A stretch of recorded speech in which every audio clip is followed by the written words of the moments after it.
தமிழ்நாட்டில் உள்ள அனைத்து தியேட்டர் உரிமையாளர்களுக்கும் சேலம் குட்டிக்குமரின் அன்பான வணக்கங்கள். என் பெயர் ஆர். எம். குமரன்ராஜ். நான் சேலம் மாவட்டம் ஓமலூர் வட்டம் முத்துநாயக்கன்பட்டி கிராமத்தில் அரசினர் மேல்நிலைப் பள்ளியில் 6ஆம் வகுப்பு படித்து வருகிறேன். 1911ஆம் ஆண்டு டிசம்பர் மாதம் 27ஆம் தேதி கல்கத்தா நகரில் முதலாக இந்திய காங்கிரஸ் மாநாடு நடைபெற்றிருந்த போது ஜனகணமன என்ற பாடல் முதலாக பாடப்பட்டது.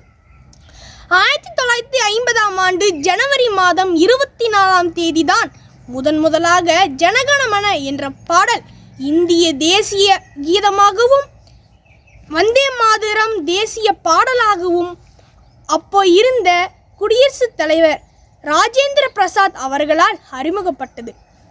தமிழ்நாட்டில் உள்ள அனைத்து தியேட்டர் உரிமையாளர்களுக்கும் என்னுடைய ஒரு அன்பான வேண்டுகோள் என்னவென்றால், நாளை குடியரசு தினம் முன்னிட்டு உங்களுடைய தியேட்டரில் என்ன படம் ஓடினாலும் பரவாயில்லைங்க, படம் ஆரம்பிக்கிறதுக்கு முன்னாடி தமிழ் தாய் வாழ்த்தையும் படம் முடிந்ததுக்கு அப்புறம் நம்மளுடைய தேசிய கீதத்தையும் நாளைக்கு ஒரு நாள் மட்டுமாவது போடுமாறு நான் தாழ்மையுடன் கேட்டுக்கொள்கிறேன். நன்றி. ஜெய்ஹிந்த்.